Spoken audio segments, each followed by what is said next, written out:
Olá pessoal, estamos iniciando hoje mais uma edição do Café com Leite Araújo. Hoje nós estamos aqui com uma convidada especial, doutora Rayonara Almeida. Ela que é advogada e membro da comissão da Mulher Advogada da Seccional do Rio Grande do Norte. Seja muito bem-vinda, Rayonara. Olá, muito obrigada pelo convite. Eu estou muito feliz por participar desse projeto, especialmente para falar sobre um tema tão sensível, que é o Agosto Lilás. Quando nós falamos de violência contra a mulher, nós falamos de vidas, de famílias, de direitos que precisam ser respeitados. Então, obrigada pelo convite e parabéns por abrirem espaço a uma pauta tão importante. Doutora Rayonara, por que Agosto Lilás?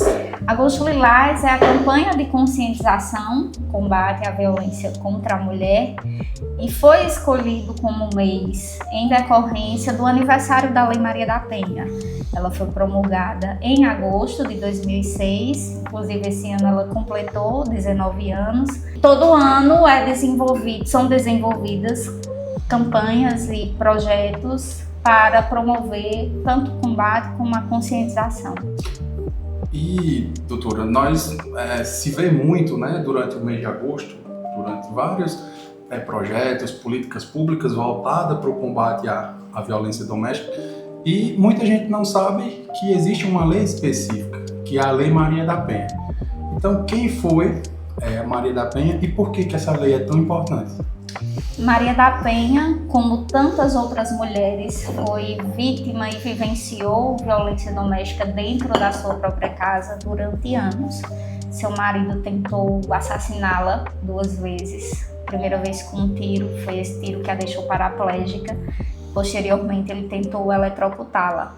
Maria da Penha, muito indignada com a forma com que o Estado lidava com a sua causa, lutou por justiça, uma luta que ultrapassou as barreiras territoriais e chegou à Organização dos Estados Americanos. Inclusive, o Brasil foi condenado por não proteger suas mulheres. Em decorrência dessa condenação, foi promulgada a Lei Maria da Penha, que cria mecanismos de proteção às vítimas de violência e revolucionou a forma como o Estado reage em relação a casos de violência contra a mulher.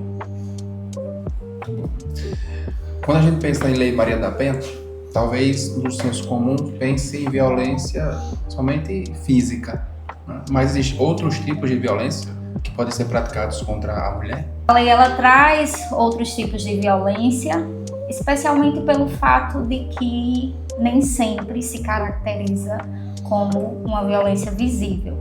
Obviamente que a gente tem mais notícias e acessos a casos de violências físicas, que se caracteriza pela agressão ao corpo, empurrões, socos, tapas, mas nós temos também a violência psicológica, caracterizada por humilhações, também a violência patrimonial, em que há a retenção de bens, de documentos, de objetos de trabalho ou depreciação aos objetos de trabalho, de maneira que a vítima ela perde sua liberdade financeira. Temos a violência sexual, em que a vítima ela está exposta a praticar, participar, presenciar atos sexuais contra a sua vontade, onde a vítima ela é impedida de fazer uso de meios contraceptivos. E temos a violência moral, em que há calúnia, difamação, muito comum quando em casos de relacionamentos amorosos, o companheiro diz que teve determinada reação porque a vítima estava se expondo para outro homem, para outra pessoa, não estava agindo de forma digna, então se caracteriza dessa forma de ferir a imagem da vítima. Então, assim, a gente nota que não é só uma violência, são várias. Então, assim, é importante que a mulher tenha essa proteção, porque muitas nem sabem que sofrem ou que passam. Inclusive é muito difícil identificar porque as mulheres elas não conseguem se enxergar numa vivência de violência. Inclusive elas podem acontecer concomitantemente, como podem acontecer só uma, e é importante que as pessoas saibam que não é necessário chegar ao ponto de haver uma agressão física para que seja realizada uma denúncia. Pode ser realizada denúncia em qualquer situação que a vítima esteja vivenciando. E aí é importante a gente frisar que existem mecanismos e meios de denunciar as agressões. E quais seriam esses meios? Como podem ser feitas essas denúncias? É só a vítima ou terceiros que presenciarem algum tipo de agressão, algum tipo de violência também podem realizar essa denúncia? Antigamente, apenas a vítima ela poderia representar, poderia fazer essa denúncia. Agora, felizmente, houve uma alteração, então qualquer pessoa pode realizar a denúncia, inclusive é o que a gente mais orienta, é que faça com que aquela mulher enxergue que ela está sendo enxergada. Muitas mulheres elas não denunciam por diversos fatores, dependência financeira, dependência emocional, falta de apoio, medo do que está por vir. E tanto para a vítima como para quem tem consciência de que está acontecendo alguma violência, nós temos o número 180, que é a Central de Atendimento à Mulher, temos o 190, que é o número da Polícia Militar. Inclusive, a gente orienta que essa denúncia para o 190 seja naqueles casos extremos, em que a agressão está ali, acontecendo naquele momento. Temos as delegacias especializadas em atendimento à mulher. Aqui na nossa região, nós temos na cidade de Pau dos Ferros. E um ponto positivo do nosso estado é que há a possibilidade de fazer a denúncia pela delegacia virtual, que é tão válida, tão importante, tanto quanto a denúncia presencial. A gente reforça também que as denúncias elas são anônimas, então é interessante que, havendo conhecimento, que faça denúncia. E um ponto importante que você citou, doutora, é a questão da delegacia virtual, porque a gente sabe que muitas mulheres têm o medo de se dirigir até uma delegacia para fazer uma denúncia de que está sofrendo qualquer tipo de agressão. A gente sabe que existe esse tabu na nossa sociedade, então acredito que seja um ponto positivo essa virtual, até porque a mulher simplesmente do seu celular ali, ela pode estar fazendo a denúncia, porque muitas vezes existe, como já falei, o tabu, nem sempre talvez de ir denunciar, mas muitas vezes, como nós moramos no interior, de alguma pessoa, algum familiar ver, e ali a mulher vai, óbvio, ela teme algum tipo de represália. Exatamente. A mulher que está vivenciando uma violência, ela já está extremamente vulnerabilizada. Então, em cidades pequenas, em cidades do interior, ela é exposta 2 vezes mais. Porque se aconteceu dela estar na delegacia à tardinha, todo mundo já está sabendo. E aí levanta-se não apenas as suposições em relação à agressão, mas também as justificativas de que aconteceu porque causou ou provocou determinada conduta do parceiro ou parceira. Doutora, então a mulher sofreu uma agressão, seja ela física, patrimonial, psicológica, sexual, ela vai lá, faz o boletim de ocorrência. O que acontece depois?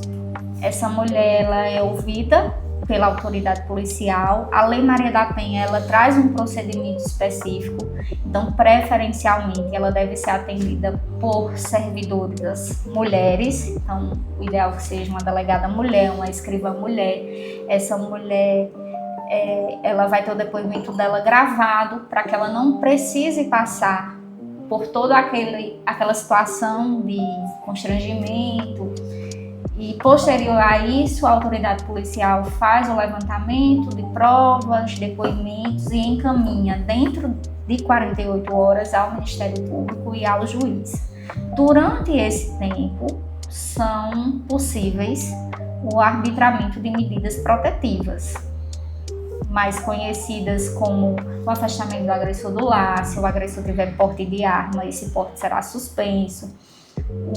a proibição de contato, inclusive pelo WhatsApp, e, a depender do caso, outras medidas que o juiz achar pertinente. Muito interessante.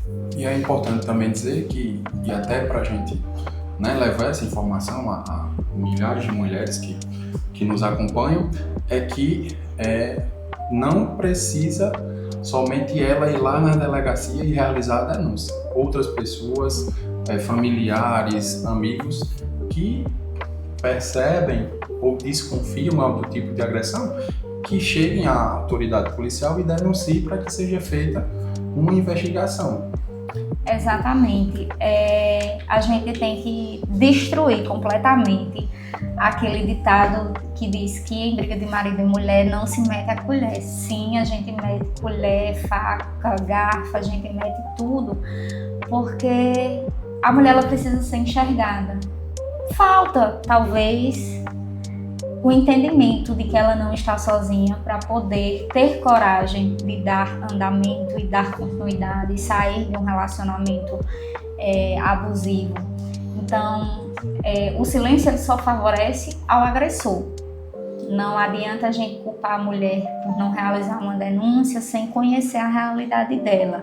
Então, o que a gente defende e reforça é exatamente isso. Tem conhecimento de alguém que está vivenciando violência doméstica, realiza a denúncia.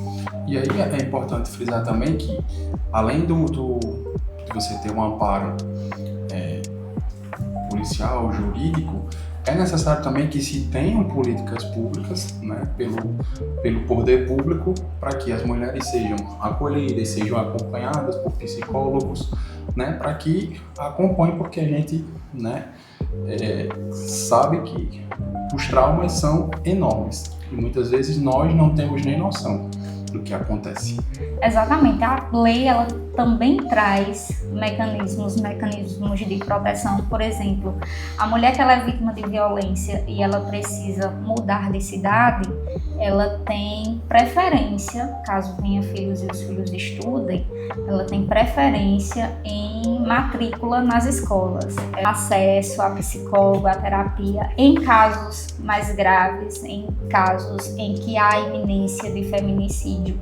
Existe uma casa-abrigo, essa casa-abrigo,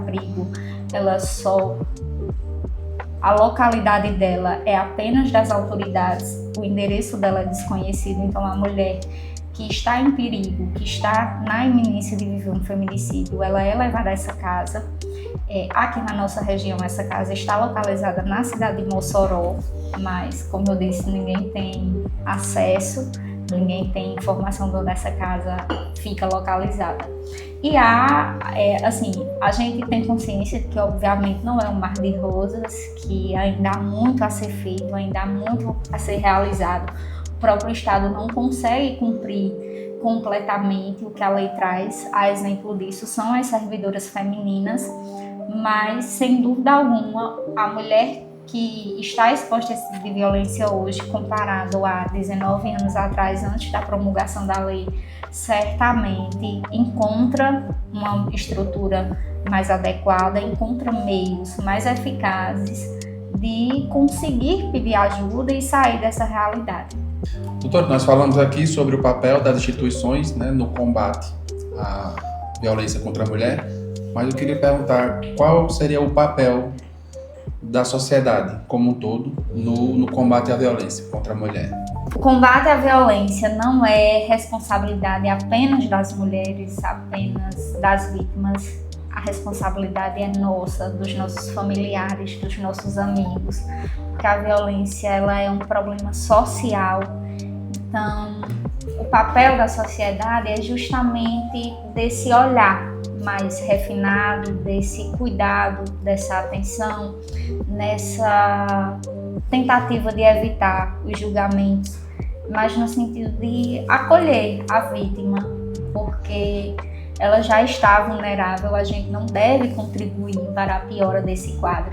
Então é exatamente isso. Enxergou uma situação de violência, enxergou uma vítima em situação de violência, realizar a denúncia. Eu já vi muitos casos em que as pessoas dizem: eu não vou denunciar porque ela vai voltar com ele, ela vai continuar, vai perdoar. Às vezes não é porque ela quer, porque ela não tem condições ainda, ela não tem estrutura ainda, mas sabendo que ela está sendo enxergada, que ela está sendo vista, que tem alguém olhando por ela, certamente traz forças e traz coragem para que ela rompa esse relacionamento, rompa essa situação de violência. Então aqui voltamos a frisar: se você presenciou ou teve conhecimento de alguma violência doméstica contra a mulher, denuncie pelo número 180 ou então pelo 190, que é o número da Polícia Militar. Nós agradecemos a sua audiência e aguardamos vocês no próximo Café com Leite Araújo.